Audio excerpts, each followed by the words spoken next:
For 1 dime of taxpayer money does go to Gaza, a full investigation should be made by the United States Congress. And sitting front and center at any such investigation should be our next guest, who have plenty of experience in tracking terrorist funding. Dr. Waleed Phares, he is senior fellow of the Foundation for Defense of Democracies and Fox News contributor, and Stephen Schwartz of the Center for Islamic Pluralism. Gentlemen, thank you for joining us. Stephen, is there any way to keep Hamas from getting a piece of these funds? Well, I can't imagine that so-called humanitarian aid being sent to Gaza is going to get to anybody else but Hamas, because Hamas rules Gaza. One might as well write a check to the Taliban or to Al-Qaeda or to Ahmadinejad or to Hamas itself. Just write them a check. Hamas is a terroristic, dictatorial, extremist, ideological Islamist group.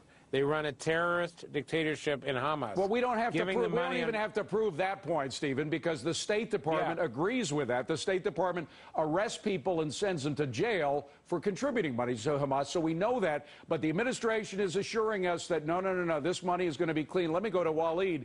Waleed, we have a history here, a tremendous history of records from the United Nations funds going to Hamas. In fact, let me just show a video clip. I think I can talk over it while we show it, of a 2004 incident in which members of Hamas in Gaza, as you can see, pull down that bottom third, otherwise you'll miss the UN sign. Look at this truck. This is a clearly marked UN truck, and you see members of Hamas from Gaza getting into that UN truck.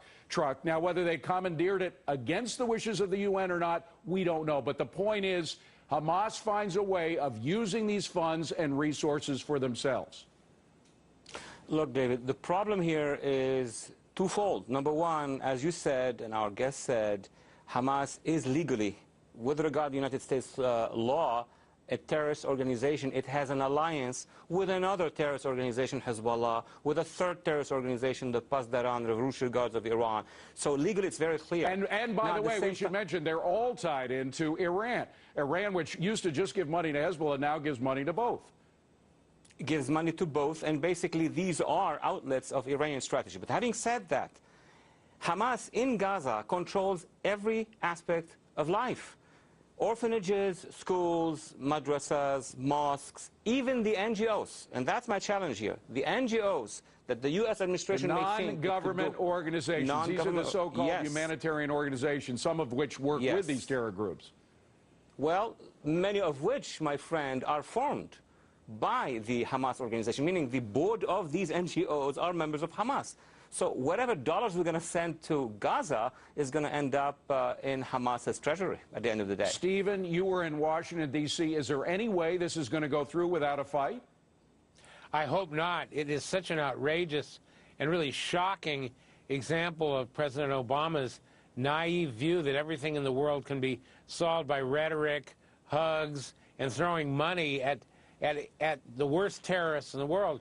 I can't imagine that it can go through under these conditions. I sincerely hope that everybody who understands the issues in the Middle East understands that Hamas is running a terroristic dictatorship in Gaza will stand up to oppose this. Waleed, you know, Stephen was just mentioning the naivete of thinking you can negotiate freely with terrorists, give money to organizations that are related to terrorists. What does this tell you about the Iranian sanctions, the new Iranian sanctions, and whether or not they're going to be at all effective? Well, the fact that they were voted is a good thing. Now, to implement them is something else. To implement them, it means to put a lot of pressure, serious pressure on Iran. And there are two ways to do that. It's the gasoline strategy of stopping any fuel going to Iran, and it's to support the Iranian people. In 2 days, we're going to celebrate the first anniversary of the Green Revolution. Will the administration of the United States support the people of Iran? That's a big question. We didn't see this in the past. Well, Stephen, that is another question of whether we're actually going to support the people who are in the streets trying to change the government. But again, all of this is a part of the naivete of this administration in dealing with the issue of terror. The administration of President Obama wants to pretend as if radical Islam either doesn't exist or is some kind of construct created by people like myself, Dr. Phares, and others who have been warning about it for years. They want to pretend that all of these issues can be dealt with by this community organizing, hugging, throwing money approach to things.